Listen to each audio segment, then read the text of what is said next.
Good morning friends, ಎಲ್ರಿಗೂ ನಮಸ್ಕಾರ. ಇವತ್ತಿನ ವ್ಲಾಗ್ಗೆ ಎಲ್ರಿಗೂ ಸ್ವಾಗತ. ಇವತ್ತು ಅಫಿಷಿಯಲ್ ಟ್ರಿಪ್ಪು ತಿರುಪತಿಗೆ. ಬನ್ನಿ ಇವತ್ತಿನ ವ್ಲಾಗ್ ಕಂಟಿನ್ಯೂ ಮಾಡೋಣ. Let start. ಬೆಳಗ್ಗೆನೇ ಸಿಲ್ಕ್ ಫೋರ್ಡು ಜಂಕ್ಷನ್ನು ಈ ಟ್ರಾವೆಲ್ ಬಸ್ಗಳಿಂದ ಬೇರೆ ಊರಿಂದ ನೈಟ್ ಬಿಡ್ತಾರೆ, ಬೆಳಗ್ಗೆ ಬೆಂಗಳೂರು ರೀಚ್ ಆಗ್ತಾರೆ. ಸೊ ಈ ಜಂಕ್ಷನಲ್ಲಿ ನೋಡಿ ಆಟೋಗಳು ಹೆಂಗೆ ಲೈನಾಗಿ ನಿಂತ್ಕೊಂಡ್ಬಿಟ್ಟಿದ್ದಾರೆ. ಯಾವಾಗ ಎಲ್ಲಿ ಜನ ಇಲ್ಲ ಅಂದರೂ ಎಲ್ಲಿ ಮಾತ್ರ ಜನ ಪಕ್ಕ ಇರ್ತಾರೆ. ಬೆಳಗ್ಗೆ ಆಗಲಿ ಸಂಜೆ ಆಗಲಿ ಫೇಮಸ್ ಅಲ್ವಾ. ಸೊ ಇವತ್ತು ನಾನು ಸೆಲೆಕ್ಟ್ ಮಾಡ್ಕೊಂಡಿರೋ ರೂಟ್ ಬಂದು ಕೋರಮಂಗ್ಲ ಕಡೆಯಿಂದ ಇಂದಿರಾನಗರದಿಂದ K R Puram, so Kolar, Mulbagal, ಆ ರೂಟು ತಿರುಪತಿ ರೂಟ್.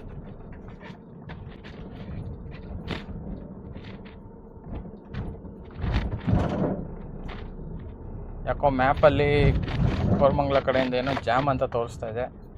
ಸೊ ಅದಕ್ಕೆ ರೂಟ್ ಚೇಂಜ್ ಪ್ಲ್ಯಾನಲ್ಲಿ ಮಾರತಳ್ಳಿ ಕಡೆಯಿಂದ ಹೊರಡ್ತಾ ಇದ್ದೀನಿ. HSR ಲೇಔಟ್ ಮೆಟ್ರೋ ಕನ್ಸ್ಟ್ರಕ್ಷನ್ನು ನಡೀತಾ ಇದೆ ನೋಡಿ. ಆಲ್ಮೋಸ್ಟ್ ಟ್ರ್ಯಾಕ್ ಎಲ್ಲ ರೆಡಿಯಾಗಿದೆ, ಸ್ಟೇಷನ್ಗಳೆಲ್ಲ ರೆಡಿ ಮಾಡ್ತಾ ಇದ್ದಾರೆ.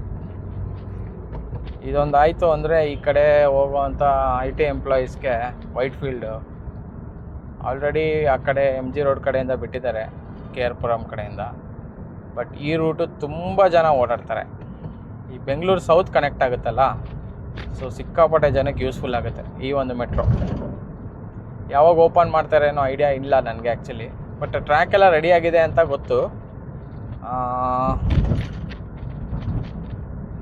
ಸ್ಟೇಷನ್ಸ್ ಇನ್ನೂ ರೆಡಿ ಮಾಡ್ತಿದ್ದಾರೆ. ಬೆಳಗ್ಗೆ ವ್ಯೂ ಮಾತ್ರ ತುಂಬ ಚೆನ್ನಾಗಿದೆ. ಲೈಟಾಗಿ ಬಿಸಿಲಿದೆ, ಎಳೆ ಬಿಸಿಲು. ಆ್ಯಕ್ಚುಲಿ ಬೆಳಗ್ಗೆ ಹೊತ್ತು ಈ ಒಂದು ಎಳೆ ಬಿಸಿಲಲ್ಲಿ ಅಟ್ಲೀಸ್ಟ್ ಒಂದು ಹಾಫ್ ಆನ್ ಅವರ್ ಆದರೂ ವಾಕ್ ಮಾಡಬೇಕು ಅಂತ ಡಾಕ್ಟರ್ ಪ್ರಿಫರ್ ಮಾಡ್ತಾರೆ. ಏನಕ್ಕೆ ಅಪ್ಪ ಅಂದರೆ ನಮ್ಮ ಆರೋಗ್ಯಕ್ಕೆ ಈ ಟೈಮಲ್ಲಿ ಸಿಗೋವಂಥ ಬೆನಿಫಿಟ್ಸು ಸ್ವಲ್ಪ ಜಾಸ್ತಿ ಇರುತ್ತೆ ಬೆಳಗ್ಗೆ ಹೊತ್ತು ವಾಕಿಂಗ್ ಮಾಡೋದ್ರಿಂದ.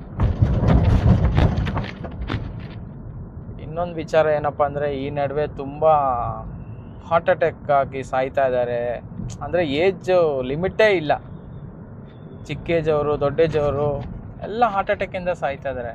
ಏನಕ್ಕಪ್ಪ ರೀಸನ್ ಅಂದರೆ ಅದೇ ಪೊಲ್ಯೂಷನ್ ಒಂದು, ಇನ್ನೊಂದು ಕಲಬೆರಕೆ. ಫುಡ್ ಆಗಲಿ ಗಾಳಿ ಆಗಲಿ ಎಲ್ಲದರಲ್ಲೂ ಕಲಬೆರಕೆ. ಸೊ ನ್ಯಾಚುರಲ್ ಆಗಿ ನಮಗೆ ಏನು ಸಿಗಬೇಕೋ ಅದು ಸಿಗ್ತಾ ಇಲ್ಲ ಈ ಸಿಟಿ ಲೈಫಲ್ಲಿ ಇರೋರಿಗೆ. ಮನೆ ಮಾಡ್ಕೊಂಡಿರ್ತಾರೆ, ಅಪಾರ್ಟ್ಮೆಂಟ್ಸ್ ತೊಗೊಂಡಿರ್ತಾರೆ, ಆ ಸಿಗ್ನಲ್ ಪಕ್ಕನೇ ಮನೆ ಇರುತ್ತೆ. ಅಲ್ಲಿ ಬರೋವಂಥ ಧೂಳು 24/7 ಧೂಳು ಬರ್ತಾ ಇರುತ್ತೆ, ಹೊಗೆ ಬರ್ತಾ ಇರುತ್ತೆ. ಎಷ್ಟು ಆರೋಗ್ಯ ಹಾಳಾಗುತ್ತೆ ಅಲ್ವಾ. ಅದಕ್ಕೆ ಎಲ್ಲ ಬೆಂಗಳೂರು ಔಟ್ಸ್ಕಟ್ಸೇ ಇವಾಗ ಸೆಲೆಕ್ಟ್ ಮಾಡ್ತಾ ಇದ್ದಾರೆ ಮನೆಗಳಿಗೆ, ವಿಲ್ಲಾಗಳಿಗೆ. ಅಂದರೆ ವಾತಾವರಣ ತುಂಬ ಪ್ಲೆಸೆಂಟಾಗಿರಲಿ, ಒಳ್ಳೆ ಗಾಳಿ ಸಿಗಲಿ, ಸಿಟಿಯಿಂದ ಸ್ವಲ್ಪ ದೂರ ಇರೋಣ ಅಂತಲೇ ತುಂಬ ಜನ ಯೋಚನೆ ಮಾಡಿ. ಅದಕ್ಕೆ ನೀವು ಅಬ್ಸರ್ವ್ ಮಾಡಿರ್ಬೋದು, ಬೆಂಗಳೂರು ಔಟ್ಸ್ಕಟ್ಸು, ರಿಂಗ್ ರೋಡು ಆ ಕಡೆ ಎಲ್ಲ ಜಾಸ್ತಿ ಅಬ್ಸರ್ವ್ ಮಾಡಿದ್ರೆ ನಿಮಗೆ ದೊಡ್ಡ ದೊಡ್ಡ ಅಪಾರ್ಟ್ಮೆಂಟ್ ಪ್ರಾಜೆಕ್ಟ್ಸ್ ಎಲ್ಲ ಅಲ್ಲೇ ನಡೀತಾ ಇರೋದು ಅಲ್ವಾ. ಏನಪ್ಪ ಅಂದರೆ ರೀಸನ್ ಇದೊಂದೇ. ಯಾಕಂದರೆ ಬೆಂಗಳೂರಲ್ಲಿ ಒಳಗಡೆ ಜನಗಳಿಗೆ ಅಷ್ಟೊಂದು ಅಂದರೆ ಕೆಲಸಕ್ಕೆ ಟೈಮ್ ಸೇವ್ ಆಗುತ್ತೆ ಅನ್ನೋದು ಒಂದು ರೀಸನ್ ಬಿಟ್ಟರೆ ಬೇರೆ ಏನು ಬೆನಿಫಿಟೇ ಇಲ್ಲ ಅವ್ರಿಗೆ. ಆಮೇಲೆ ಪ್ರೈಸಸ್ ಕೂಡ ಸಿಟಿ ಒಳಗೆ ತುಂಬ ಹೈ. ರೆಂಟ್ ಆಗಲಿ ಆಮೇಲೆ ಓನ್ ಮಾಡೋದಾಗಲಿ ತುಂಬ ಕಷ್ಟ. ನೋಡಿ ನಮ್ಮ ಬಾಸ್ ಹೆಂಗೆ ನಿಂತಿದ್ದಾರೆ. ನಮಸ್ಕಾರ ಬಾಸ್, ಹೇಗಿದ್ದೀರಾ? ನಾನು ಚೆನ್ನಾಗಿದ್ದೀನಿ ಬಾಸ್. ಓಕೆ ಬಾಸ್, ಬಾಯ್ ಬಾಸ್, ಬರ್ತೀನಿ ಆಮೇಲೆ. ನೋಡಿ ನಮ್ಮ ಬಾಸ್ನ ನೋಡಿದ್ರೆ ನಮಗೇನೋ ಒಂಥರ ಖುಷಿ ಅಲ್ವಾ. ಏನೇ ಕಷ್ಟ ಬರಲಿ, ಏನೇ ನೋವಿರಲಿ, ಜೀವನ ನಡೀತಾ ಇರಬೇಕಲ್ವಾ. ಸೊ ಅದಕ್ಕೆ ನಮ್ಮ ಬಾಸ್ ಸಪೋರ್ಟ್ ಬೇಕೇ ಬೇಕು. ಏನಂತೀರ? ಎಲ್ಲರೂ ಒಂದು ಸತಿ ಬಾಸ್ಗೆ ಜೈ ಅಂತ ಕಮೆಂಟ್ ಹಾಕ್ಬಿಡಿ. ಕಷ್ಟದಲ್ಲಿರೋರಿಗೆ ನಮ್ಮ ಬಾಸು ಕೈ ಯಾವಾಗಲೂ ಹಿಡಿತಾರೆ. ಯಾರಿಗೆ ಏನಾಗಿದೆಯೋ ಗೊತ್ತಿಲ್ಲ, ಬಟ್ ನನಗಂತೂ ಸಿಕ್ಕಾಪಟ್ಟೆ ಸಪೋರ್ಟ್ ಮಾಡಿದ್ದಾರೆ ನಮ್ಮ ಬಾಸ್. ಕಷ್ಟ, ನೋವು, ಪೇಯ್ನು ಏನೇ ಬಂದರೂ ನಮ್ಮ ಬಾಸ್ ಹತ್ರ ಹೇಳ್ಕೊಂಡ್ರೆ ಸಾಕು, ಹಾಗೆ ಕರ್ಗೋಗುತ್ತೆ. ನೋಡಿ, ಈಗ ಜಸ್ಟ್ ಇನ್ನು 7 ಗಂಟೆ ಆಗಲೇ ಇಬ್ಲೂರು ಸಿಗ್ನಲ್ ಫುಲ್ಲು ಟ್ರಾಫಿಕ್ ಸ್ಟಾರ್ಟ್ ಆಗಿಬಿಟ್ಟಿದೆ. ಬೆಂಗಳೂರಂತೂ ವಿಚಿತ್ರನಪ್ಪ. ಬಟ್ ಆದರೂ ಜನಸಂಖ್ಯೆ ಇದ್ದಾರೆ, ಪಾಪ್ಯುಲೇಷನ್ ಇದೆ, ಗ್ರೋತ್ ಇದೆ. ಏನು ಮಾಡ್ತೀರಾ, ಒಂದು ಬೇಕಂದರೆ ಇನ್ನೊಂದನ್ನು ನಾವು ಅಡ್ಜಸ್ಟ್ ಮಾಡ್ಕೋಬೇಕಾಗತ್ತೆ ಲೈಫಲ್ಲಿ, ಅಲ್ವಾ? ಬೇರೆ ಸಿಟಿ ಕಂಪೇರ್ ಮಾಡೋಕ್ಕಾಗತ್ತಾ ಬೆಂಗಳೂರನ್ನ? ನೀವೇ ಹೇಳಿ. ಇನ್ನೊಂದು ವಿಚಾರ ಹೇಳಬೇಕು ಅಂದರೆ, ಟ್ರಾಫಿಕ್ ಮೈಂಟೈನ್ ಮಾಡೋದು ಪೊಲೀಸವ್ರಿಗೆ ಡೈಲಿ ಬೆಳಗ್ಗೆ ಇದ್ದರೆ ಅದೊಂದು ಸಖತ್ ಒಳ್ಳೆ ಟ್ರಾಫಿಕ್ ಮೈಂಟೈನ್ ಮಾಡೋದು. ಬೆಂಗಳೂರು ಟ್ರಾಫಿಕ್ ಪೊಲೀಸ್ಗಳಿಗೆ ಅದೊಂದು ಇದು ಟಾಸ್ಕ್. ಅದು ತುಂಬ ಕಷ್ಟ. ಇಲ್ಲಿ ಬಿಟ್ಟರೆ ಅಲ್ಲಿ ಜಾಮ್ ಆಗುತ್ತೆ, ಅಲ್ಲಿ ಬಿಟ್ಟರೆ ಇಲ್ಲಿ ಜಾಮ್ ಆಗುತ್ತೆ. ಪಾಪ ನಾನು ನೋಡ್ತಾ ಇರ್ತೀನಿ ಈ ಧೂಳಲ್ಲಿ ಎಷ್ಟು ಕಷ್ಟಪಡ್ತಿರ್ತಾರೆ ಪೊಲೀಸವರು, ಟ್ರಾಫಿಕ್ ಪೊಲೀಸವರು. ಸ್ವಲ್ಪ ನಮ್ಮ ಕೈಲಾದಷ್ಟು ನಾವು ಟ್ರಾಫಿಕ್ ರೂಲ್ಸ್ನ ಫಾಲೋ ಮಾಡೋಣ. ಕೈಯಲ್ಲಾಗಷ್ಟು ಅನ್ನೋದು ಹೇಳೋದು ತಪ್ಪಾಗುತ್ತೆ ಅಲ್ವಾ? ಮಾಡಲೇಬೇಕು. ಆಮೇಲೆ ಆಂಬುಲೆನ್ಸಿಗೆ ದಾರಿ ಮಾಡಿಕೊಡೋದು ಇನ್ನೂ ಸ್ವಲ್ಪ, ಯಾಕೋ ನಾನು ನೋಡ್ದಂಗೆ ಪಾಪ ಪೊಲೀಸವ್ರಿಗೂ ಕಷ್ಟ ಆಗ್ತಿದೆ. ಆಂಬುಲೆನ್ಸಲ್ಲಿ ಸಾಯ್ತಿರ್ತಾರೆ. ಇಲ್ಲಿ ನೋಡಿದ್ರೆ 1 ಕಿಲೋಮೀಟ್ರು 2 ಕಿಲೋಮೀಟ್ರು ಜಾಮ್ ಇರುತ್ತೆ. ದಯವಿಟ್ಟು ಆಂಬ್ಯುಲೆನ್ಸ್ಗೆ ಯಾರಾದರೂ ಪೇಷಂಟ್ಸ್ ಇದ್ದರೆ ದಯವಿಟ್ಟು ಜಾಗ ಮಾಡಿಕೊಡ್ರಪ್ಪ ಆಂಬುಲೆನ್ಸ್ಗೆ ಹೋಗೋಕ್ಕೆ. ಅಂದರೆ ನಮ್ಮ ಕೈಯಲ್ಲಿ ಎಷ್ಟಾಗುತ್ತೋ ಅಷ್ಟು ಮಾಡೋಣ ಅಲ್ವಾ? ಏನಂತೀರಾ? ನಾನು ಅಬ್ಸರ್ವ್ ಮಾಡಿದ್ದೀನಿ, ಆಂಬುಲೆನ್ಸಲ್ಲಿ ಹೋಗ್ತಾಯಿದ್ರೆ ಅದ್ರ ಹಿಂದೆನೇ ಆಟೋ ಅವರು, ಕಾರ್ ಅವರು, 2 ವೀಲರ್ ಅವರು ಫಾಲೋ ಮಾಡ್ಕೊಂಡು ಹೋಗ್ತಾರೆ. ಅಲ್ಲ, ಹೋಗಿ ತಪ್ಪಿಲ್ಲ, ಬಟ್ ಅವ್ರ ಸ್ಪೀಡಿಗೆ ಮ್ಯಾಚ್ ಮಾಡೋಕ್ಕೆ ಹೋಗ್ಬಿಡಿ. ಯಾಕಂದರೆ ಅವ್ರು ಎಲ್ಲಿ ಬ್ರೇಕ್ ಆಗ್ತಾರೆ ಅಂತ ನಿಮ್ಗೆ ಗೊತ್ತಾಗಲ್ಲ. ಆಮೇಲೆ ನೀವು ಡಿಕ್ಕಿ ಹೊಡೆದು ಅದೇ ಆಂಬುಲೆನ್ಸಲ್ಲಿ ನೀವು ಹೋಗಿ ಯಾಕೆ ಬೇಕು? ಕರೆಕ್ಟ್ ಅಲ್ವಾ? ಆಂಬುಲೆನ್ಸಿಗೆ ಫಸ್ಟು ದಾರಿ ಮಾಡಿಕೊಡಿ, ಟ್ರಾಫಿಕ್ ರೂಲ್ಸ್ ಫಾಲೋ ಮಾಡಿ. ಕಾರಲ್ಲಿ ಹೋಗ್ಬೇಕಾದ್ರೆ ಆದಷ್ಟು ಡ್ಯಾಶ್ ಕ್ಯಾಮ್ನ ಯೂಸ್ ಮಾಡೋದು ನನ್ನ ಒಂದು ಸಜೆಷನ್ನು. ಏನಕ್ಕೆ ಅಂದರೆ ಈ ಬೆಂಗಳೂರಲ್ಲಿ ನಡುವೆ ರೋಡ್ ರಿಜಸ್ಗಳು ಜಾಸ್ತಿ ಆಗಿಬಿಟ್ಟಿದೆ. ಅಂದರೆ ಸುಮ್ಮನೆ ಕಿರಿಕ್ ತೆಗಿತಾರೆ, ಲೆಫ್ಟಿಂದ ಬಂದು ಗುದ್ದೋದು, ಅಡ್ಡ ಹಾಕೋದು. ಸೊ ನಿಮ್ಮ ಸೇಫ್ಟಿ, ವುಮೆನ್ ಸೇಫ್ಟಿ ತುಂಬ ಇಂಪಾರ್ಟೆಂಟು. ಏನಂತೀರಾ? ನೋಡಿ, ಬೆಂಗಳೂರು BMTC ಬಸ್ಸೇ ಕಾಣ್ತಾ ಇಲ್ಲ, ಬರೀ ಸ್ಟಿಕ್ಕರೇ ತುಂಬ್ಕೊಂಬಿಟ್ಟಿದೆ. ಅದೇನು ಅಡ್ವರ್ಟೈಸ್ಮೆಂಟ್ಗಳಾಗ್ತಾರೋ ಏನೋ, ಬೆಂಗಳೂರು ಬಸ್ಸೇ ಕಾಣ್ತಾ ಇಲ್ಲ. ನೋಡಿ, ಕಾಣಿಸ್ತಾ ಇದೆಯಾ ನಿಮಗೆ? ಬರೀ ಸ್ಟಿಕ್ಕರ್ ಹಾಕ್ಬಿಟ್ಟೇ ಇದ್ದಾರೆ. ಸದ್ಯ ಖುಷಿ ವಿಚಾರ ಏನಂದರೆ ಗ್ಲಾಸ್ ಬಿಟ್ಟಿದ್ದಾರೆ ನೋಡೋಕ್ಕೆ. KR ಸಿಗ್ನಲ್ಲು ಫುಲ್ ಬೆಳಗ್ಗೆನೆ. ಏನಪ್ಪ ಇದು ಜಾಮ್ ಆಗಿಬಿಟ್ಟಿದೆ ಬೆಳಗ್ಗೆನೆ. ಟೈಮ್ ಎಷ್ಟು ಗೊತ್ತಾ? ಈಗ 7:15. ಬಟ್ ಏನಕ್ಕೆ ಅಂದರೆ ಟ್ರೈನ್ಸ್ ಎಲ್ಲ ಬರುತ್ತೆ ಗೊತ್ತಾ ಬೇರೆ ಊರಿಂದ. ಈ ಟೈಮಿಗೆ ಸ್ವಲ್ಪ ಜಾಸ್ತಿ ಟ್ರೈನ್ಸ್ ಬೆಂಗಳೂರು ರೀಚ್ ಆಗುತ್ತೆ. ಸೊ ಇದು ಯಾವ್ಯಾವ ಕಡೆಯಿಂದ ಬರುತ್ತೆ ಅಂದರೆ ಚೆನ್ನೈ, ಆಂಧ್ರ ಮೀನ್ಸ್ ಇದು ತಿರುಪತಿ ಕಡೆ ಅದು ಬರುತ್ತೆ. ಆಮೇಲೆ ಈ ವಿಶಾಖಪಟ್ಟಣಮ್ಮು, ಒರಿಸ್ಸಾ, ಆಮೇಲೆ ಇನ್ಯಾವ್ದು ಬರುತ್ತೆ, ಚೆನ್ನೈ, ತಮಿಳ್ನಾಡು ಹೋಗೋದೆಲ್ಲ ಈ ಕಡೆ ಬರುತ್ತೆ. ಆಮೇಲೆ ನಾರ್ತ್ ಇಂಡಿಯನ್ಸ್ ಕೆಲವೊಂದು ಟ್ರೈನ್ಗಳು ಇಲ್ಲಿ ಬರ್ತವೆ, ನಾರ್ತ್ ಕಡೆದು. ಸೊ ಅದಕ್ಕೋಸ್ಕರ ಜಾಮು ಬೆಳಗ್ಗೆನೆ. ಸೊ ಇವಾಗ ನಾವೇನು ಮಾಡಬೇಕಪ್ಪ ಅಂದರೆ ಹ್ಯಾಂಗಿಂಗ್ ಬ್ರಿಡ್ಜ್ಗೆ ಟರ್ನ್ ಮಾಡ್ಕೊಂಡು ಹೋಗ್ಬೇಕಾಗತ್ತೆ. KR ಸಿಗ್ನಲ್ ಮುಂದೆ ಹೋಗಿ ಟರ್ನ್ ಮಾಡಿಕೊಂಡು ಹ್ಯಾಂಗಿಂಗ್ ಬ್ರಿಡ್ಜ್ಗೆ ಹೋಗಬೇಕು. ಬೆಂಗಳೂರಲ್ಲಿ ಗಾಡಿ ಓಡಿಸ್ಬೇಕು, ಕಾರ್ ಓಡಿಸ್ಬೇಕು ಅಂದರೆ ಡಬ್ಬಲ್ ಗುಂಡಿಗೆ ಇರಬೇಕು.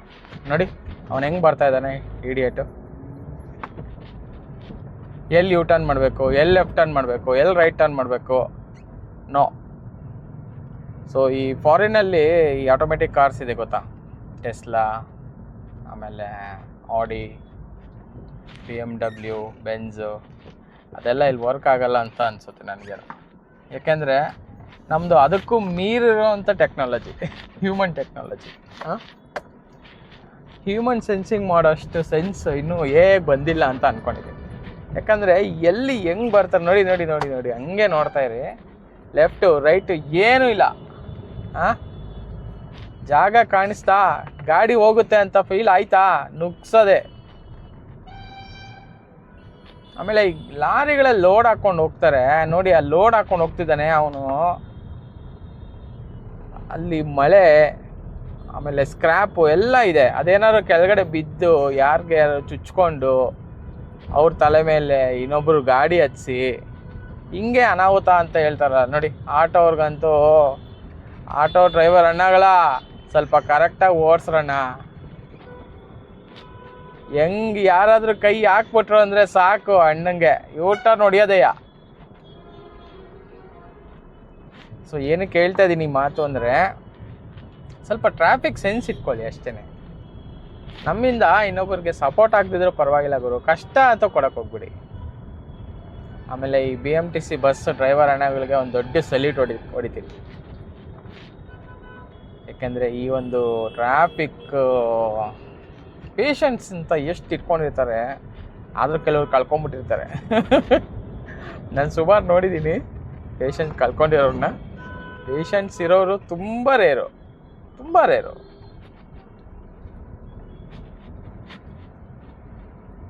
ಇದು ಬಸ್ಸು ಪಿಕಪ್ ಪಾಯಿಂಟ್, ಆಫೀಸ್ಗಳಿಗೆ ಹೋಗೋರಿಗೆ ಪಿಕಪ್ ಪಾಯಿಂಟ್ ನೋಡಿ. ಎಲ್ಲ ID ಕಾರ್ಡ್ ಹಾಕ್ಕೊಂಡು ಹೆಂಗೆ ನಿಂತ್ಕೊಂಡ್ಬಿಟ್ಟಿದ್ದಾರೆ ಬೆಳಗ್ಗೆನೆ. ಬೆಂಗಳೂರು ಜೀವನ ಅಂದರೆ ಎಷ್ಟು ಟೈಮ್ ಪಿಕಪ್ ಮಾಡಬೇಕಲ್ಲ. ಏನಕ್ಕೆ ಇಷ್ಟು ಕಷ್ಟಪಡ್ತೀವಿ ಅಂತ ಯಾರಾದರೂ ಒಬ್ರು ಕಮೆಂಟ್ ಮಾಡಿ. ಜೀವನ ಮಾಡೋಕ್ಕೆ ಅಲ್ವಾ? ಆಲ್ರೆಡಿ ಜೀವನ ಕಷ್ಟಲ್ಲೇ ಇದೆ, ಆ ಜೀವನ ಮಾಡೋಕ್ಕೂ ನಾವು ಕಷ್ಟಪಡ್ತಾ ಇರ್ತೀವಿ. ಎಸ್ಪೆಷಲಿ ಮಿಡಲ್ ಕ್ಲಾಸ್ ಲೈಫ್ ಅಂತೂ ನಿಮಗೆ ಅದು ಹೇಳೋದೇ ಬೇಕಾಗಿಲ್ಲ, ಯಾಕಂದರೆ ಎಲ್ಲ ಅನುಭವಿಸ್ತಾ ಇರ್ತೀರ. ಬಟ್ ಅನುಭವಿಸ್ತಾ ಇರೋರಿಗೆ ಈ ಒಂದು ಮಾತು ಹೇಳೋಕ್ಕೆ ಇಷ್ಟಪಡ್ತೀನಿ, ಮಿಡಲ್ ಕ್ಲಾಸ್ ಲೈಫ್ ಇದೆಯಲ್ಲ ಅದು ಬೆಸ್ಟ್ ಲೈಫ್ ರೀ. ಯಾಕೆಂದರೆ ಆ ಸ್ಟ್ರಗಲ್ ಇದೆಯಲ್ಲ, ಆ ಸ್ಟ್ರಗಲ್ಲು ಯಾವ ಶ್ರೀಮಂತನ ಕೈಯಲ್ಲೂ ಮ್ಯಾನೇಜ್ ಮಾಡೋಕ್ಕಾಗಲ್ಲ. ಈ ಮಾತನ್ನು ಯಾರ್ಯಾರು ಒಪ್ಕೊಳ್ತೀರಾ ಒಂದು ಕಮೆಂಟ್ ಹಾಕಿ, ನಾನು ಆ ಒಂದು ಮಧ್ಯಮ ವರ್ಗದಲ್ಲೇ ಇದ್ದೀನಿ ಅಂತ. ನೋಡಿ KR ಪುರಂ ಹ್ಯಾಂಗಿಂಗ್ ಬ್ರಿಡ್ಜ್ ಬಂದ್ವಿ. ಬೆಂಗಳೂರು ಬ್ಯೂಟಿ ಅಂದರೆ ಇದೆ ಅಲ್ವಾ ನೋಡಿ. ರೈಟ್ ಸೈಡಲ್ಲಿ ಮೆಟ್ರೋ, ಹ್ಯಾಂಗಿಂಗ್ ಬ್ರಿಡ್ಜು, ಕೆಳಗಡೆ ರೈಲ್ವೆ ಸ್ಟೇಷನ್ನು. ಬೇರೆ ಸಿಟಿಗೆ ಹೋದರೆ ನಮ್ಮ ಬೆಂಗಳೂರು ಸಿಟಿ ವೈಬು ಒಂದು 5% ಮ್ಯಾಚ್ ಆಗಲ್ಲ. ಹಂಗನ್ಬಿಟ್ಟು ನಾನು ಬೇರೆ ಸಿಟಿಯವರು ಕೆಳಗೆ ಇಳಿತಾ ಇಲ್ಲ, ಬಟ್ ನಮ್ಮ ಬೆಂಗಳೂರು ನಮ್ಮದೇ. RCB ಈ ಸಲ ಕಪ್ ನಮ್ಮದೇ, ಸಾರಿ ನಮ್ಮದು, ಮುಂದಿನ ಸಲನೂ ನಮ್ಮದೇ. ಏನಂತೀರಾ? RCB ಅಭಿಮಾನಿಗಳೆಲ್ಲ ಜೈ RCB ಅಂತ ಒಂದು ಕಮೆಂಟ್ ಹಾಕಿ ನೋಡೋಣ.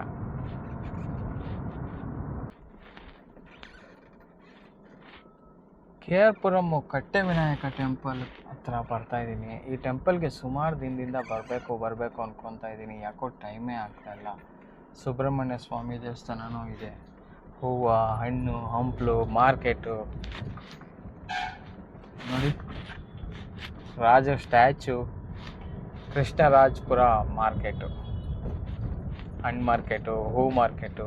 ಬೆಳಗ್ಗೆ ಹೊತ್ತು ಎಲ್ರಿಗೂ ಬಿಸ್ನೆಸ್ಸು. ಇಲ್ಲಿ ಏನಪ್ಪ ಅಂದರೆ ಈ ಕೋಲಾರ ಆ ಕಡೆ, ಚಿಂತಾಮಣಿ ಆ ಕಡೆ ಎಲ್ಲ ಬಂದ್ಬಿಟ್ಟು ನೋಡಿ, ಟ್ರೇಗಳಲ್ಲಿ ಬೆಳಗ್ಗೆ ಒಂದು 2 ಅವರ್ಸಲ್ಲಿ ಸೇಲ್ಸ್ ಮಾಡ್ಕೊಂಡು ಹೊರಟೋಗ್ತಾರೆ. ಅಂದರೆ ಡೈರೆಕ್ಟ್ ಫಾರ್ಮಿಂದ ಬಂದಿರ್ತಾರೆ ಹಣ್ಣುಗಳು ತೊಗೊಂಡು. ನೀವು ಇಲ್ಲಿ ಬಂದರೆ ಒಳ್ಳೆ ಬೆಸ್ಟ್ ರೇಟ್ ನಿಮಗೆ ಹಣ್ಣುಗಳು ಸಿಗುತ್ತೆ. ಆಮೇಲೆ ಕ್ವಾಲಿಟಿದು ಅಷ್ಟೇ, ನಿಮ್ಗೆ ತುಂಬ ಆಪ್ಷನ್ಸ್ ಇದೆ. ನೀವು ಯಾವ ಆಪ್ಷನ್ ಬೇಕಾದ್ರೂ ಸೆಲೆಕ್ಟ್ ಮಾಡ್ಕೋಬೋದು. ನಿಮಗೆ ಬೇಕಾಗಿರೋ ಹಣ್ಣನ್ನ ಒಳ್ಳೆ ಬಜೆಟಲ್ಲಿ ತೊಗೋಬೋದು. ಬಟ್ ಆದರೆ ಹೋಲ್ಸೇಲಲ್ಲಿ ಕೊಡ್ತಾರೆ. ರಿಟೇಲಲ್ಲಿ ಬೇಕು ಅಂದರೆ ಸ್ವಲ್ಪ ರೇಟ್ ಜಾಸ್ತಿ ಆಗುತ್ತೆ, ಕೆಲವ್ರು ಕೊಡೋಲ್ಲ.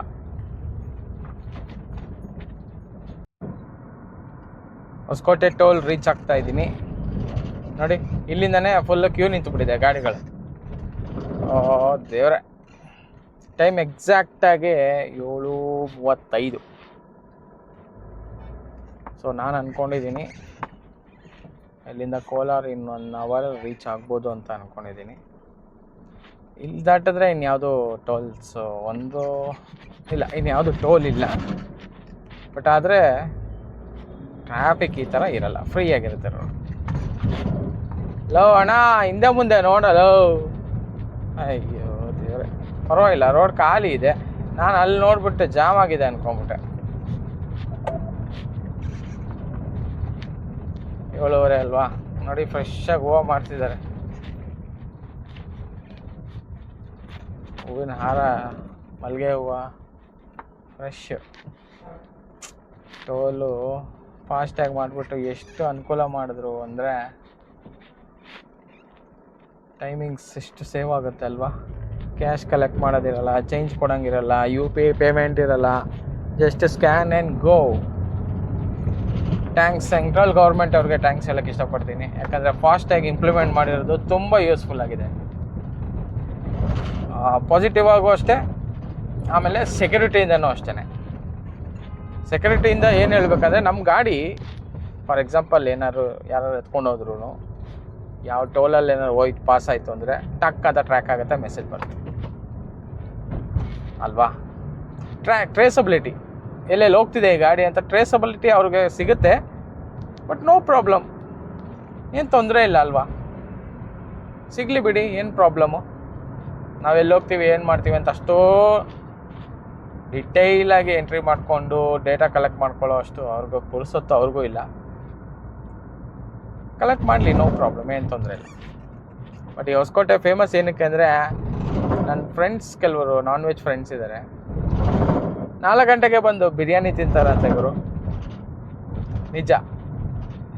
ಶನಿವಾರ ಭಾನುವಾರ ಆಯಿತು ಅಂದರೆ, ವೀಕೆಂಡ್ ಆಯಿತು ಅಂದರೆ ಬೆಳಗ್ಗೆ 4 ಗಂಟೆಗೆ ಎದ್ದು ಬರ್ತಾರಂತೆ ಬಿರಿಯಾನಿ ತಿನ್ನೋಕ್ಕೆ.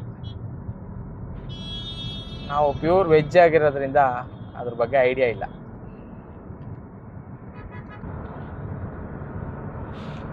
ನೋಡಿ, ಇಲ್ಲಿಂದ ಈ ರೋಡು ಲೆಫ್ಟಲ್ಲಿ ಕಾಣಿಸ್ತಾ ಇದೆಯಾ, ಚೆನ್ನೈ, ಕೋಲಾರ, ದೇವನಹಳ್ಳಿ. ಸೊ ಇದು ಸ್ಟ್ರೈಟರೇ ಕೋಲಾರ್ಗೆ ಹೋಗ್ತೀವಿ. ಈ ಕಡೆ ಹೋದರೆ ದೇವನಹಳ್ಳಿ ಮತ್ತು ಚೆನ್ನೈ ಎಕ್ಸ್ಪ್ರೆಸ್ ವೇ ಮಾಡ್ತಿದ್ರಲ್ಲ, ಸೊ ಇಲ್ಲಿಂದ ಅದು ಕನೆಕ್ಟ್ ಆಗುತ್ತೆ.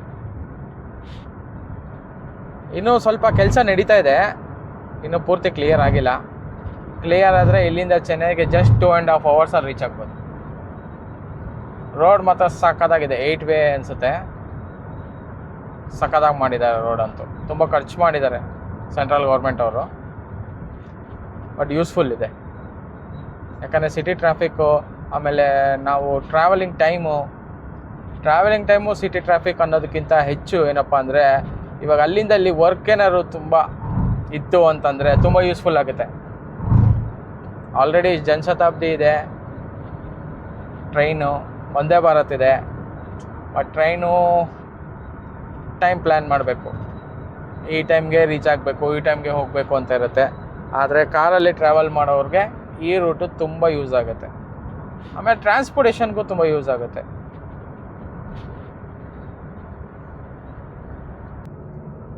ಇನ್ನೇನು ಕೋಲಾರ ಇನ್ನೊಂದು 4 ಕಿಲೋಮೀಟರ್ ಇದೆ, ರೀಚ್ ಆಗ್ತಾ ಇದ್ದೀನಿ. ಟೈಮ್ ಕರೆಕ್ಟಾಗಿ 8:10. ಡ್ರೈವ್ ಮಾತ್ರ ತುಂಬ ಚೆನ್ನಾಗಿತ್ತು. ಕೋಲಾರ ಎಂಟ್ರಿ ಆಗ್ತಿದ್ದಂಗೆ ನಿಮಗೆ ಈ ಥರ ಬಂಡೆಗಳು ನೋಡೋಕ್ಕೆ ಸಿಗುತ್ತೆ, ರಾಕ್ ಸ್ಟೋನ್ಸ್. ಕೋಲಾರ ಅಂದರೆ ಗೊತ್ತಲ್ಲ, KGF. ಆ ಕಡೆ ಹೋದರೆ ಕೋಲಾರ ಗೋಲ್ಡ್ ಫೀಲ್ಡ್ಸು. ಯಾರು ಗೊತ್ತಿಲ್ಲ ಹೇಳಿ, ಕೋಲಾರ ಇಡೀ ವರ್ಲ್ಡ್ ಫೇಮಸ್ ಆಗಿಬಿಟ್ಟಿದೆ ಅಲ್ವಾ. Entering to Kolar.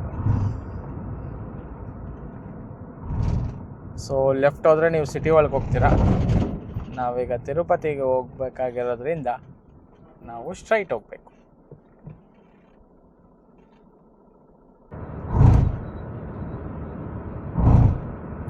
ಈ ರಿಂಗ್ ರೋಡ್ ಮುಖಾಂತರ ಹೋದರೆ ಲೆಫ್ಟು ರೈಟು ಬರುತ್ತೆ. ರೈಟ್ ಹೋದರೆ ನಿಮಗೆ ಕೋಲಾರ್ ಗೋಲ್ಡ್ ಫೀಲ್ಡ್ಸ್ ಅಂದರೆ KGF ಅಂತವಲ್ಲ, ಆ ಕಡೆ ಹೋಗುತ್ತೆ. ಲೆಫ್ಟ್ ಹೋದರೆ ನೀವು ಕೋಲಾರ ಸಿಟಿ ಒಳಗೆ ಹೋಗ್ತೀರಾ. ಸೊ ಇವಾಗ ನಾವು ಸಿಟಿ ಒಳಗೆ ಹೋದರೆ ನಿಮ್ಗೆ ಆ ಕಡೆ ಹೋದರೆ ಶ್ರೀನಿವಾಸಪುರ, ಚಿಂತಾಮಣಿ ಆ ಕಡೆ ಎಲ್ಲ ಹೋಗ್ಬೋದು. ಸ್ಟ್ರೈಟ್ ಹೋದರೆ ನೆಕ್ಸ್ಟ್ ನಿಮಗೆ ಮುಳಬಾಗ್ಲು, ಆಂಧ್ರ ಬಾರ್ಡ್ರು, ಪಲಮ್ನೇರು, ಚಿತ್ತೂರು ಆ ಥರ. ತಿರುಪತಿ ಇಲ್ಲಿಂದ 182 ಕಿಲೋಮೀಟ್ರ್ ತೋರಿಸ್ತಾ ಇದೆ. ನನಗೆ ಗೊತ್ತಿರೋಂಗೆ 180 ಅಂದರೆ ಒಂದು ಅರೌಂಡು 2.5-3 ಗಂಟೆ ಒಳಗಡೆ ರೀಚ್ ಆಗ್ಬೋದು ಅಂದ್ಕೊಂಡಿದ್ದೀನಿ. ಯಾಕಂದರೆ ರೋಡ್ ಮಾತ್ರ ಅದು ಆ ಲೆವೆಲ್ಲೇ ನೆಕ್ಸ್ಟ್ ಲೆವೆಲ್. ಆ ರೋಡು ತೋರಿಸ್ತೀನಿ ನಿಮಗೂ ರೋಡ್ ಹೇಗಿದೆ ಅಂತ, ಯಾಕಂದ್ರೆ ನೀವು ಓಡಾಡ್ತೀರ. ನೆಕ್ಸ್ಟ್ ಲೆವೆಲಲ್ಲಿದೆ ರೋಡ್ ಮಾತ್ರ.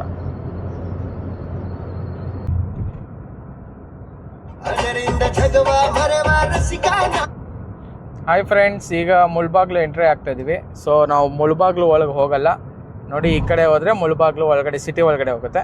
ಸೊ ನಾವು ಬೈಪಾಸಲ್ಲಿ ಹೋಗ್ತಾ ಇದ್ದೀವಿ. ಸೊ ನೆಕ್ಸ್ಟ್ ಬಂದು ಬಾರ್ಡರ್, ಕರ್ನಾಟಕ ಆಂಧ್ರ ಬಾರ್ಡರ್.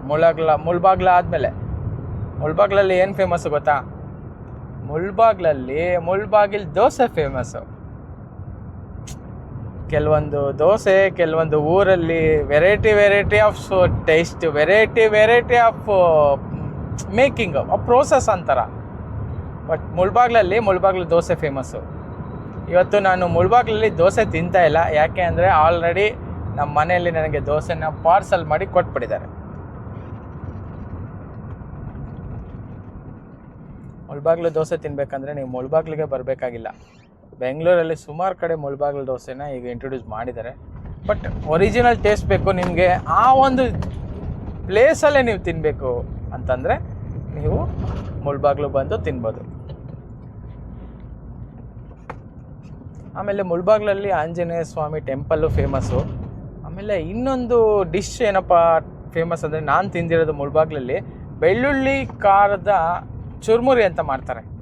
ಅಂದರೆ ತುಪ್ಪದ ಬೆಳ್ಳುಳ್ಳಿ ಖಾರದ ಚುರ್ಮುರಿ ಅಂತ ಮಾಡ್ತಾರೆ. ಅದನ್ನು ಮಾತ್ರ ನೀವು ಇಲ್ಲಿ ಬಂದಾಗ ಮಿಸ್ ಮಾಡೋಕ್ಕೆ ಹೋಗ್ಬಿಡಿ. ಅದೆಲ್ಲಿ ಸಿಗುತ್ತೆ ನಿಮಗೆ ಅಂದರೆ ನಿಯರ್ ಆಂಜನೇಯ ಸ್ವಾಮಿ ಟೆಂಪಲ್ ಹತ್ರ ಸಿಗುತ್ತೆ.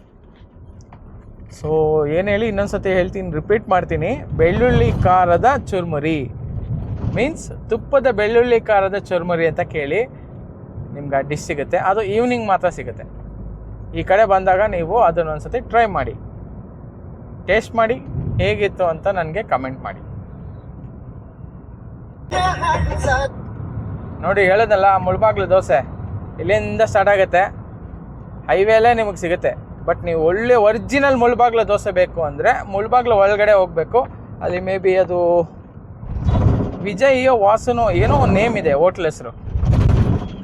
ಆ hotel original Mulbagal dosa hotel. ಅಲ್ಲಿ ಹೋದರೆ ನಿಮಗೆ ಒರಿಜಿನಲ್ ಸ್ಟೈಲ್ ಸಿಗುತ್ತೆ. ಇಲ್ಲೂ ಚೆನ್ನಾಗಿರುತ್ತೆ, ನಾನು ಸುಮಾರು ಸತಿ ತಿಂದಿದ್ದೀನಿ. ಇಲ್ಲೂ ಚೆನ್ನಾಗಿರುತ್ತೆ. ರೈಟ್ ಸೈಡಲ್ಲೂ ಇದೆ, ಲೆಫ್ಟ್ ಸೈಡಲ್ಲೂ ಇದೆ. ಸೊ ನಿಮಗೆ ಮೈನ್ ರೋಡಲ್ಲೇ ಸಿಗೋದು, ಬೈಪಾಸಲ್ಲೇ ಮಾಡಿದ್ದಾರೆ. ಬೇಕು ಅಂದರೆ ನೀವು ಇಲ್ಲಿ ಹಾಲ್ಟ್ ಆಗಿಬಿಟ್ಟು ತಿನ್ಬಿಟ್ಟು ಹೋಗ್ಬೋದು. ಇದು ನಂಗಲಿ ಅಂತ ಊರು, ಬೆಂಗಳೂರು ಇದು ನಂಗಲಿ ಅಂತ ಊರು, ಕರ್ನಾಟಕದ ಬಾರ್ಡರ್ ಊರು. ಇದಾದಮೇಲೆ ನೆಕ್ಸ್ಟು ನಿಮಗೆ ಆಂಧ್ರ ಬಾರ್ಡರ್ ಸಿಗುತ್ತೆ. ಮೇಲ್ಗಡೆ ಕನ್ಸ್ಟ್ರಕ್ಷನ್ ಆಗ್ತಾಯಿದೆ ಫ್ಲೈಓವರು, ಕೆಳಗಡೆ ಸರ್ವಿಸ್ ರೋಡ್ ಮಾತ್ರ ಓಪನ್ ಇದೆ. ರೋಡ್ ಸ್ವಲ್ಪ full shaky ಕಾರೆಲ್ಲ.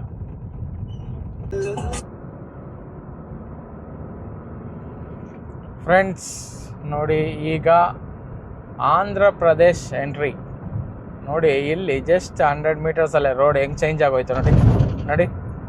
ಅಲ್ಲಿದ್ದಿದ್ದು road, ಇಲ್ಲಿದ್ದಿದ್ದು road, just ಬಾರ್ಡರಲ್ಲೇ ಎಷ್ಟು ಅಪ್ಡೇಟ್ ಆಗಿದೆ ಅಂದರೆ. ನಾನು ಏನು ಹೇಳ್ತಾ ಇದ್ದೀನಿ ಅಂದರೆ, ಈ ಹೈವೇ ಅಥಾರಿಟಿ ಅನ್ನೋದು ಸೆಂಟ್ರಲ್ ಆಗಿದ್ರು, ಬಟ್ ಕನ್ಸ್ಟ್ರಕ್ಷನ್ ಮಾಡೋದು ಈ ಸ್ಟೇಟ್ ಅವರೇ ಅಲ್ವಾ.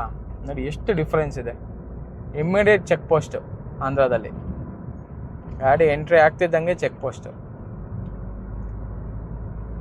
ಇಲ್ಲಿಂದ 68 ಕಿಲೋಮೀಟ್ರ್ ಇದೆ ಚಿತ್ತೂರು. ಬಟ್ ಚಿತ್ತೂರವರೆಗೂ ನಾವು ಹೋಗ್ಬೇಕಾಗಿಲ್ಲ, ಮಧ್ಯದಲ್ಲೇ ಒಂದು ಲೆಫ್ಟ್ ಟರ್ನ್ ಬರುತ್ತೆ ತಿರುಪತಿಗೆ. ಅಲ್ಲಿಂದ ಸ್ಟಾರ್ಟ್ ಮಾಡಿದ್ರೆ ಡೈರೆಕ್ಟ್ ತಿರುಪತಿ. ಫ್ರೆಂಡ್ಸ್ ಈಗ ಟಿಫನ್ ಸಮಯ. ಬ್ರೇಕ್ಫಾಸ್ಟ್ ನಾನು ಮನೆಯಿಂದನೇ ತಂದಿದ್ದೀನಿ. ಸೊ ಇಲ್ಲಿ ಗಾಡಿ ಸೈಡಲ್ಲಿ ಹಾಕಿದ್ದೀನಿ ಹೈವೇಲಿ. ಬನ್ನಿ ಇಲ್ಲಿ ಟಿಫನ್ ಮಾಡೋಣ. ಟಿಫನ್ ಮಾಡಿಬಿಟ್ಟು ನಮ್ಮ ಜರ್ನಿ ಸ್ಟಾರ್ಟ್ ಮಾಡೋಣ. ಚೆನ್ನಾಗಿದೆ ಪ್ಲೇಸ್ ಅಂತೂ, ಸೂಪರಾಗಿದೆ ಪ್ಲೇಸು. ಟಿಫನ್ ತಿನ್ನೋಕ್ಕೆ ಒಳ್ಳೆ ಜಾಗ. ಇಲ್ಲಿಂದ ಚಿತ್ತೂರು ಇನ್ನೂ 60 ಕಿಲೋಮೀಟ್ರ್ ಇದೆ. ಸೊ ಟಿಫನ್ ತಿನ್ಕೊಬಿಡೋಣ, ಆಮೇಲೆ ಆರಾಮಾಗಿ ನಮ್ಮ ಜರ್ನಿ ಸ್ಟಾರ್ಟ್ ಮಾಡೋಣ.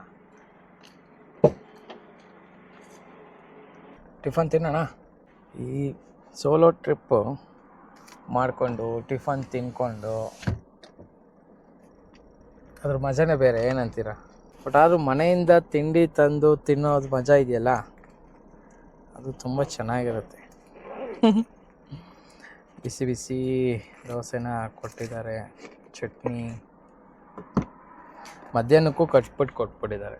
ಸೊ ಸ್ಟಾರ್ಟ್ ಮಾಡೋಣ. ದೋಸೆ ಇವತ್ತು ಮಸಾಲೆ ದೋಸೆ, ಏನಿಲ್ಲ ಪ್ಲೈನ್ ದೋಸೆ. Very nice. ಪರವಾಗಿಲ್ಲ, ಬಿಸಿ ಇದೆ. ನೀನು ರೆಡಿ ಆಗಿಬಿಟ್ಟಿದೆಲ್ಲ ಗುರು. ದೋಸೆ ಚಟ್ನಿ ಚೆನ್ನಾಗಿದೆ. ದೋಸೆ ಈ ಥರ ಐವತ್ತು ತಿನ್ನೋ ಮಜಾನೇ ಬೇರೆ ಅಲ್ವಾ? ಏನು ವೆಹಿಕಲ್ ಏನು ಅಷ್ಟೊಂದಿಲ್ಲ. ವೀಕೆಂಡ್ ಆದರೆ ಜಾಸ್ತಿ ವೆಹಿಕಲ್ಸ್ ಇರ್ಬೋದು. ನಾನು ಜಾಸ್ತಿ ಟ್ರಾವೆಲ್ ಮಾಡಿದಾಗ ಹೊರಗಡೆ ತಿನ್ನಲ್ಲ. ಕಾರಣ ಏನು ಅಂದರೆ, ನಾನು ಆಗಲೇ ಹೇಳಿದ್ನಲ್ಲ, ಕಲಬೆರಕೆ. ಹೋಟೆಲ್ ಎಷ್ಟೇ ಕ್ಲೀನಾಗಿದ್ದರೂ ಮನೇಲಿ ಮಾಡಿದಷ್ಟು ಟೇಸ್ಟಿ ಇರೋಲ್ಲ, ಹೆಲ್ತಿ ಇರೋಲ್ಲ. ಮತ್ತು ಫ್ರೆಂಡ್ಸ್, ನೀವು ಹೊರಗಡೆ ಹೋದರೆ ಊಟ ಏನೇನು ಕಟ್ಕೊಂಡು ಹೋಗ್ತೀರಾ ಅಂದರೆ ಫ್ಯಾಮಿಲಿ ಜೊತೆ ಹೋದಾಗ. ನಮ್ಮ ಚಿಕ್ಕ ವಯಸ್ಸಿನ ನೆನಪು ಏನಂದರೆ, ಧರ್ಮಸ್ಥಳ, ಆಮೇಲೆ ನಂಜನಗೂಡು, ಅವಾಗೆಲ್ಲ ವ್ಯಾನಲ್ಲಿ ಹೋಗ್ತಾಯಿದ್ವಿ. ಮಾರುತಿ ಇದು ವ್ಯಾನ್ ಬರುತ್ತೆ ಗೊತ್ತಾ, ಆ ವ್ಯಾನಲ್ಲಿ 8 ಜನ 9 ಜನ ಸೀಟೆಲ್ಲ ತೆಗೆದುಬಿಟ್ಟು ಹಿಂದೆ ಹಾಸಿಗೆ ಹಾಸ್ಕೊಂಡು ಊಟನ ಮನೆಯಿಂದನೇ ಕಟ್ಕೊಂಡು, ಏನಂದರೆ ಚಪಾತಿ, ಒಂದು ಪಲ್ಯ, ಇಲ್ಲಾಂದರೆ ಖಾರ ಅಂತ ಮಾಡ್ತಾರೆ, ಚಪಾತಿ ಖಾರ, ಅದು ಚೆನ್ನಾಗಿರುತ್ತೆ. ಆಮೇಲೆ ಹುಳಿ ಅನ್ನ, ಮೊಸರನ್ನ, ಇಷ್ಟಿದ್ರೆ ಸೂಪರಾಗಿರುತ್ತೆ. ಮಧ್ಯಾಹ್ನ ಊಟಕ್ಕೆ, ಬೆಳಗ್ಗೆ ಟಿಫನ್ಗೆ. ಮಾತಾಡ್ತಾ ದೋಸೆ ಎಲ್ಲ ಖಾಲಿ ಆಗೋಯ್ತು. ಬೆಳಗ್ಗೆ ಕರೆಕ್ಟಾಗಿ 8:30 9 ಗಂಟೆಗೆ ಟಿಫನ್ ತಿಂದ್ಬಿಡ್ತಾಯಿದ್ದೆ. ಇವತ್ತೊಂದು ಹಾಫ್ ಆನ್ ಅವರ್ ಲೇಟ್ ಆಯಿತು ಅಷ್ಟೇ. ಟಿಫನ್ ಚೆನ್ನಾಗಿತ್ತು, ಟೇಸ್ಟಿಯಾಗಿತ್ತು. Thanks to my wife. ಪಾಪ ಬೆಳಗ್ಗೆನೇ ಇದ್ದು ನಾನು ತಿರುಪತಿಗೆ ಹೋಗ್ತಾಯಿದ್ದೀನಿ ಕೆಲಸದ ಮೇಲೆ ಅಂತಾಗ ಬೆಳಗ್ಗೆನೇ ಇದ್ದು ಪಾಪ ಮಾಡಿಕೊಟ್ಲು. ಮಧ್ಯಾಹ್ನಕ್ಕೇನೋ ಮಾಡಿದ್ದೀನಿ ಸ್ಪೆಷಲ್ ರೈಸ್ ಅಂತ ಏನು ಹೇಳಿದ್ಲು, ಓಪನ್ ಮಾಡಿಲ್ಲ.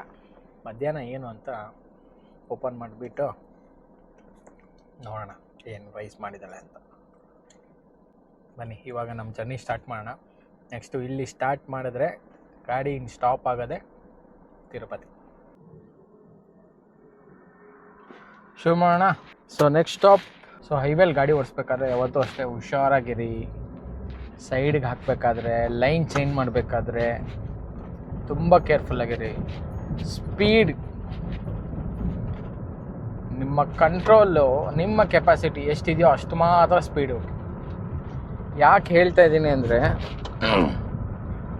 ಸ್ಪೀಡ್ ಥ್ರಿಲ್ಸ್ ಬಟ್ ಕಿಲ್ಸ್ ಅಂತ ಹೇಳ್ತಾರೆ. ಅಂದರೆ ಫಾಸ್ಟು ನಮಗೆ ಎಷ್ಟು ಸಂತೋಷ ಕೊಡುತ್ತೋ ಸ್ಪೀಡಾಗಿ ಹೋಗೋದು, ಸೊ ಅಷ್ಟೇ ಡೇಂಜರಸ್ಸು. ಸೊ ನಾನು ನಿಮ್ಗೆ ಏನು ಹೇಳ್ತೀನಪ್ಪ ಅಂದರೆ, ನಿಮ್ಮ ಕಂಟ್ರೋಲು, ನಿಮ್ಮ ಕೆಪಾಸಿಟಿ, ಆಮೇಲೆ ನಿಮ್ಮ ವೆಹಿಕಲ್ಲು ಯಾವ ಕಂಡೀಷನಲ್ಲಿದೆ ಅಂತ ಫಸ್ಟು ನಿಮ್ಮ ಮೈಂಡಲ್ಲಿ ಇರಬೇಕು. ಅದು ಬ್ರೇಕ್ಸ್, ಏರು, ಆಮೇಲೆ ಟೈಮ್ ಟು ಟೈಮ್ ಸರ್ವಿಸು, ಅದೆಲ್ಲ ತುಂಬ ಲೈಫ್ ಸೇವಿಂಗ್. ಅದೆಲ್ಲ ಏನಕ್ಕೆ ಹೇಳ್ತಾ ಇದ್ದೀನಿ ಅಂದರೆ, ನೀವು ಲಾಂಗ್ ಹೋಗ್ಬೇಕು ಅಂದಾಗ ಗಾಡಿ ಒಳ್ಳೆ ಕಂಡೀಷನಲ್ಲಿರಬೇಕು. ಗಾಡಿ ಕಂಡೀಷನಲ್ಲಿತ್ತು ಅಂದರೆ ನೀವು ಆರಾಮಾಗಿ ನೆಮ್ಮದಿಯಿಂದ ಹೋಗಿ ಟ್ರಾವೆಲ್ ಬರ್ಬೋದು ಲಾಂಗಾಗಿ. ಮಾತು ಏನಕ್ಕೆ ಹೇಳ್ತಾ ಇದ್ದೀನಿ ಅಂದರೆ, ಕಂಡೀಷನಲ್ಲಿಲ್ಲ ಅಂದರೆ ಗಾಡಿನ ಲಾಂಗ್ ಎತ್ಕೊಂಡು ಹೋಗ್ಬೇಡಿ. ಜಸ್ಟ್ ಒಂದು ಸರ್ವಿಸು ಇಲ್ಲ ಚೆಕ್ ಮಾಡಿಸಿ ಅಷ್ಟೇ. ಶೆಲ್ ಪೆಟ್ರೋಲ್ ಬ್ಯಾಂಕಲ್ಲಿ ಹೋದ್ರೇ ನಿಮ್ಗೆ ಇಮಿಡಿಯೇಟ್ ಅವ್ರು ಚೆಕ್ ಮಾಡಿ ಕೊಟ್ಬಿಡ್ತಾರೆ. ಅವ್ರಿಗೇನು ಚಾರ್ಜಸ್ ಏನು ಮಾಡಲ್ಲ. ಬಟ್ ನೀವು ಡೀಸೆಲ್ ಹಾಕ್ಸ್ಬೇಕು ಇಲ್ಲ ಪೆಟ್ರೋಲ್ ಹಾಕ್ಸ್ಬೇಕು. ಸುಮ್ಮನೆ ಹೋಗಿ ಮಾಡು ಅಂದರೆ ಹೇಳ್ತಾರೆ ಸರಿಯಾಗಿ, ಹೋಗಪ್ಪ ಸೈಡ್ಗೆ ಅಂತ. ಎಲ್ಲರೂ ಒಂದೇ ಥರ ಗಾಡಿ ಓಡಿಸಲ್ಲ, ಎಲ್ಲರೂ ಒಂದೇ ಥರ ಸ್ಪೀಡನ್ನ ಕಂಟ್ರೋಲ್ ಮಾಡೋಕ್ಕಾಗಲ್ಲ. ಸೊ ನಿಮ್ಮ ಒಂದು ಕೆಪಾಸಿಟಿ ನೋಡಿಕೊಂಡು ನೀವು ಸ್ಪೀಡನ್ನ ಓಡಿಸಿ. ಆಮೇಲೆ ಓವರ್ ಸ್ಪೀಡ್ ತುಂಬ ಒಳ್ಳೆಯದಲ್ಲ. ಆ್ಯಕ್ಚುಲಾಗಿ 100 ಈಸ್ ಬೆಸ್ಟ್. 80 ಬಂದು ಸೇಫು. ಅಂದರೆ ನೀವು ಯಾವುದೇ ರೀತಿ ಏನಾದ್ರು ಕಂಟ್ರೋಲಿಂಗ್ ಮಾಡಬೇಕಂದ್ರೆ ಈಸಿಯಾಗಿ ಮಾಡ್ಬೋದು. 100ಅಲ್ಲಿ ಒಂದು ಸ್ವಲ್ಪ ಮ್ಯಾನೇಜ್ ಮಾಡಬೇಕಾಗತ್ತೆ ಕಂಟ್ರೋಲ್ ಮಾಡೋದು. But 100 is very good. ಏನಕ್ಕೆ ಹೇಳ್ತೀನಿ ಅಂದರೆ, ನೀವು ಲಾಂಗಲ್ಲೆಲ್ಲರೂ ಹೋಗ್ಬೇಕಂದ್ರೆ ನೀವು ಬರೀ 80ಲೇ ಹೋದರೆ ನಿಮಗೆ ಟೈಮ್ ವೇಸ್ಟ್ ಆಗುತ್ತೆ. ಆಮೇಲೆ ಗಾಡಿ ತುಂಬ ಹೀಟ್ ಆಗಿಬಿಡುತ್ತೆ. ಬಿಸಿಲಲ್ಲಿ ಹೋಗ್ತಾ ಇರ್ತೀವಿ ಅಲ್ವಾ, ರೋಡ್ ಕಾದಿರುತ್ತೆ, ರೋಡು ಬಿಸಿಗಿರುತ್ತೆ. ಸೊ ಅದಕ್ಕೆ. ಆಮೇಲೆ ನೈಟ್ ಡ್ರೈವಲ್ಲಿ ಹೋಯ್ತು ಅಂದರೆ ನಿಮಗೆ ತುಂಬ ಚೆನ್ನಾಗಿರುತ್ತೆ ಗಾಡಿ ಕಂಡೀಷನ್ಸ್ ಎಲ್ಲ ನೈಟಲ್ಲಿ. ಯಾಕಂದರೆ ಕೂಲಾಗಿರುತ್ತೆ ವಾತಾವರಣ ಅಲ್ವಾ. ಸೊ ನೀವು ಆರಾಮಾಗಿ ಹೋಗ್ಬೋದು ನೈಟಲ್ಲಿ. ಬಟ್ ನೈಟ್ ಡ್ರೈವಲ್ಲಿ ಹೋಗ್ಬೇಕಾದ್ರೆ ನಿಮ್ಮ ಹೆಡ್ಲೈಟ್ಸ್ ಚೆನ್ನಾಗಿರಬೇಕು. ಆಮೇಲೆ ನೀವು ಸೆಲೆಕ್ಟ್ ಮಾಡೋಂಥ ರೋಡ್ ಮೇಲೂ ಡಿಪೆಂಡ್ ಆಗುತ್ತೆ. ಹೈವೇಲಿ ಅಂದರೆ okay no problem. But easy village road, ಆಮೇಲೆ ಯಾವ್ದಾದ್ರು ನ್ಯಾರೋ ರೋಡ್ಸ್ ಏನೋ ಸಿಕ್ಬಿಡ್ತು ಅಂದರೆ, ಆಮೇಲೆ ಫಾರೆಸ್ಟು ಮತ್ತು ನೀವು ಘಾಟ್ ಸೆಕ್ಷನಲ್ಲಿ ಏನೋ ಹೋಗ್ತಾ ಇದ್ರೆ ಅಂದರೆ ನೈಟ್ ಅವಾಯ್ಡ್ ಮಾಡಿ ಆದಷ್ಟು. ಸೊ ಸ್ಪೀಡ್ ಮ್ಯಾನೇಜಬಲ್ ಮಾಡ್ಕೊಳ್ಳೋ ಅಷ್ಟು ಕೆಪಾಸಿಟಿ ನಿಮಗಿದ್ರೆ ಮಾತ್ರ ನೀವು ಆ ಸ್ಪೀಡ್ನ ಮೇಂಟೈನ್ ಮಾಡಿ. ಇಲ್ಲ ಅಂದರೆ 100, 110, ಓಕೆ 100 ಈಸ್ ಬೆಸ್ಟ್. ಆರಾಮ ನೀವೆಲ್ಲೇ ಹೋದರೂ 100 ಇದ್ದರೆ ಸಾಕು. ಟೈಮು ಸೇವ್ ಆಗುತ್ತೆ, ಸ್ಪೀಡು ನಿಮ್ಗೆ ಕಂಟ್ರೋಲಲ್ಲಿರುತ್ತೆ. ಆಮೇಲೆ ಫ್ಯಾಮಿಲಿ ಜೊತೆ ಹೋಗ್ಬೇಕಾದ್ರೆ ಜಾಸ್ತಿ ಸ್ಪೀಡ್ ಹೋಗಬೇಡಿ, ಯಾಕಂದರೆ ಅವ್ರು ನಿಮ್ಮನ್ನು ನಂಬ್ಕೊಂಡಿರ್ತಾರೆ, ನೀವು ಅವ್ರನ್ನ ನಂಬ್ಕೊಂಡಿರ್ತೀರ. ಹಂಗನ್ಬಿಟ್ಟು ಇಂಡಿವಿಜುವಲಾಗಿ ಹೋಗ್ಬೇಕಾದ್ರೆ ಜಾಸ್ತಿ ಹೋಗಿ ಅಂತ ಹೇಳ್ತಾ ಇಲ್ಲ. ಸೊ ಪ್ಲ್ಯಾನ್ ಮಾಡ್ಕೊಂಡು ಹೋಗಿ. ನೋಡಿ ಫ್ರೆಂಡ್ಸ್, ಇಲ್ಲಿ ನಾವು ಲೆಫ್ಟ್ ತೊಗೊಂಡ್ರೆ ತಿರುಪತಿಗೆ ಹೋಗ್ತೀವಿ, ಸ್ಟ್ರೈಟ್ ಹೋಗ್ಬಿಟ್ರೆ ನಾವು ಚೆನ್ನೈ ಕಡೆಗೆ ಹೋಗ್ತೀವಿ. ಚೆನ್ನೈ ಮೀನ್ಸ್ ಚಿತ್ತೂರು ಆ ಕಡೆಗೆ ಹೋಗ್ತೀವಿ. ಬಟ್ ತಿರುಪತಿಗೆ ಹೋಗ್ಬೇಕಂದ್ರೆ ನೀವು ಇಲ್ಲಿ ಲೆಫ್ಟ್ ತೊಗೋಬೇಕಾಗತ್ತೆ. ಇದು ಮಿಸ್ ಮಾಡಿದ್ರೆ 5 ಕಿಲೋಮೀಟ್ರ್ ನಿಮ್ಗೆ ಯೂ ಟರ್ನ್ ಇಲ್ಲ. ಸೊ ನೀವು ತಿರುಪತಿಗೆ ಬರ್ತಾ ಇದ್ದೀರ ಅಂದರೆ ನೋಡಿ, ಇಲ್ಲಿ ಯಾರೋ ಒಬ್ರು ಸೈಡ್ಗೆ ಹಾಕ್ಕೊಂಡಿದ್ದಾರೆ, ರೋಡ್ ಮಿಸ್ ಆಗ್ಬಿಟ್ಟು ಅವ್ನು ಇವಾಗ ರಿವರ್ಸ್ ಬಂದು ಹೋಗ್ಬೇಕಾಗತ್ತೆ. ಸೊ ನಾನೇನು ಹೇಳ್ತಾ ಇದ್ದೀನಿ, ನೀವು ಮ್ಯಾಪ್ಸ್ ನೋಡಬೇಕಾದ್ರೆ ಒಂದು 5 ಕಿಲೋಮೀಟರ್ಸ್ 4 ಕಿಲೋಮೀಟರ್ಸ್ ಮುಂಚೆನೇ ಸ್ವಲ್ಪ ಗಾಡಿ ಸ್ಲೋವರ್ ಇರಲಿ, ಲೆಫ್ಟಲ್ಲಿ ಇರಲಿ, ಆಯಿತಾ? ಹೈವೇಲಿ ಎಷ್ಟು ಆಕ್ಸಿಡೆಂಟ್ಸ್ ಅಂಡರ್ಸ್ಟ್ಯಾಂಡಿಂಗಿಂದ ಆಗುತ್ತೆ ಅಂತ ನನಗೆ ಗೊತ್ತು. ನೋಡಿ, ಒಂದು ರಿವರ್ಸ್ ತೊಗೋಬೇಕು ಅಂದರೆ ಆ ಕಡೆಯಿಂದ ಲಾರಿಗಳು ಬರ್ತಿರ್ತಾರೆ, ಅವ್ರಿಗೆ ಕಾಣೋದೇ ಇಲ್ಲ ರಿವರ್ಸ್ ಬರ್ತಾ ಇದ್ದಾನೆ, ಮುಂದೆ ಹೋಗ್ತಾ ಇದ್ದಾನೆ, ಹತ್ರಕ್ಕೆ ಬರೋವರೆಗೂ ಅವ್ರಿಗೆ ಗೊತ್ತಾಗೋದೇ ಇಲ್ಲ. ಆಮೇಲೆ ಈ ಲಾರಿ ಲೋಡ್ ಇತ್ತು ಅಂದರೆ ಕಂಟ್ರೋಲ್ ಮಾಡೋಕ್ಕೂ ಆಗೋಲ್ಲ ಅವ್ರ ಕೈಯಲ್ಲಿ, ಬ್ರೇಕ್ ಹಾಕಿದ್ರು ತುಂಬ ಕಷ್ಟ. ಸೊ ನಿಮ್ಮ ಒಂದು ಕೇರ್ಫುಲ್, ನಿಮ್ಮ ಒಂದು ಜಾಗ್ರತೆ ಎಷ್ಟು ಇರ್ತೀರೋ ಅಷ್ಟು ತುಂಬ ಒಳ್ಳೆಯದು ರೋಡಲ್ಲಿ. ನೋಡಿ, ಇಲ್ಲಿಂದ ರೋಡು ಡೈವರ್ಷನ್ ಆಗುತ್ತೆ ತಿರುಪತಿಗೆ, ಲೆಫ್ಟ್ ಹೋದರೆ ತಿರುಪತಿ. ಬಟ್ ರೋಡ್ ಮಾತ್ರ ತುಂಬ ಚೆನ್ನಾಗಿದೆ, ಆ ಕಡೆ ವ್ಯೂಸ್ ಅಂತೂ ತುಂಬ ಚೆನ್ನಾಗಿದೆ. ಸೊ ಈ ರೋಡಲ್ಲಿ ತುಂಬ ಕೇರ್ಫುಲ್ ಆಗಿರಬೇಕು. ಏನಕ್ಕೆ ಅಂದರೆ ಹೇಳಿದ್ನಲ್ಲ, ರೋಡು ತುಂಬ ಚೆನ್ನಾಗಿದೆ, ಗಾಡಿ ಸಿಕ್ಕಾಪಟ್ಟೆ ಫಾಸ್ಟಲ್ಲಿ ಹೋಗ್ತಾ ಇರ್ತಾರೆ. ಸೊ ಇಲ್ಲಿಂದ ಕರೆಕ್ಟಾಗಿ 78 ಕಿಲೋಮೀಟ್ರ್ ತೋರಿಸ್ತಾ ಇದೆ ತಿರುಪತಿ. ಈ ರೋಡ್ ವ್ಯೂಸ್ನ ನಿಮಗೆ ಹಾಗೆ ಹೋಗ್ತಾ ತೋರಿಸ್ತೀನಿ ಬನ್ನಿ. ಇಲ್ಲಿಂದ 6 ಕಿಲೋಮೀಟ್ರು ಒಂದು ಟೆಂಪಲ್ ಇದೆ, ಗಣೇಶದು, ಕಾಣಿಪಾಕಂ ಅಂತ. ಸೊ ಸ್ವಯಂಭೂ ಮೂರ್ತಿ ಅಂತ ಹೇಳ್ತಾರೆ, ತುಂಬ ಪವರ್ಫುಲ್ ಟೆಂಪಲ್ಲು. ಈ ಕಡೆ ರೋಡಲ್ಲಿ ಬಂದರೆ ನೀವು ಆ ಟೆಂಪಲ್ನ ವಿಸಿಟ್ ಮಾಡೋದನ್ನು ಮರಿಬೇಡಿ. ಸಿಕ್ಕಾಪಟ್ಟೆ ಗಾಳಿ ಇದೆ, ಗಾಡಿನೇ ಅಲ್ಲಿ ಸ್ವಲ್ಪ ಲೈಟಾಗಿ ಮೂಮೆಂಟ್ ಶೇಕ್ ಆಗ್ತಾಯಿದೆ, ಸಖತ್ ಗಾಳಿ ಇದೆ. ರೋಡಂತೂ ತುಂಬ ಚೆನ್ನಾಗಿದೆ. ಯಾಕೋ ಟೈರ್ ಅಲ್ಲಾಡ್ತಾಯಿತ್ತು ಅಂದ್ಬಿಟ್ಟು ಇಳಿದ್ಬಿಟ್ಟು ಟೈರ್ ಚೆಕ್ ಮಾಡಿದೆ, ಇಲ್ಲ ಏನು ಪ್ರಾಬ್ಲಮ್ ಇಲ್ಲ. ಅದು ಹೇಳಿದ್ನಲ್ಲ, ಗಾಡಿ ಸಿಕ್ಕಾಪಟ್ಟೆ ಎಳಿತಾ ಇದೆ ಗಾಳಿ, ಅದಕ್ಕೆ ಟೈರ್ ಒಂದು ಕಡೆ ವಾಲ್ತಾ ಇತ್ತೇನೋ ಅಂತ ಫೀಲ್ ಆಯಿತು, ಅದಕ್ಕೆ ಇಳ್ಬಿಟ್ಟು ಚೆಕ್ ಮಾಡಿದೆ. ಎಷ್ಟು ಹುಷಾರಾಗಿದ್ರೆ ಸಾಲದು. ನೋಡಿ, ವ್ಯೂ ಅಂತೂ ಸಕ್ಕತ್ತಾಗಿದೆ, ಗಾಳಿ ಅಂತೂ ಬಿರುಗಾಳಿ ಥರ ಬರ್ತಾ ಇದೆ ಗುರು. ನೋಡಿ ವ್ಯೂ ಅಂತೂ ಹೆಂಗೆ ಕಾಣಿಸ್ತದೆ, ಆ ಕಡೆ ಈ ಕಡೆ ಎಲ್ಲ, ಅದೆಲ್ಲ ತಿರುಪತಿ ಬೆಟ್ಟಗಳು, ಅದೆಲ್ಲ ತುಂಬ ಚೆನ್ನಾಗಿದೆ ವ್ಯೂ ಅಂತೂ. ಕ್ಯಾಮ್ರಾ ಕೈಯಿಂದ ಕಿತ್ಕೊಂಡು ಹೋಗೋದು ಗಾಳಿ ಬರ್ತಾ ಇದೆ. ನೋಡಿ ಹೇಗಿದೆ ವ್ಯೂ, ಫುಲ್ಲು ಹೈ ವ್ಯೂ ತೋರಿಸ್ತೀನಿ ನೋಡಿ ಹೇಗಿದೆ.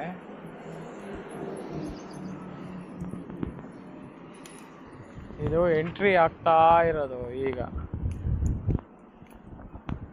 ನೋಡಿ, ಅದು ತಿರುಪತಿ ಬೆಟ್ಟಗಳು, ಸಪ್ತಗಿರಿ ಅಂತ ಹೇಳ್ತಾರಲ್ಲ ಅದು.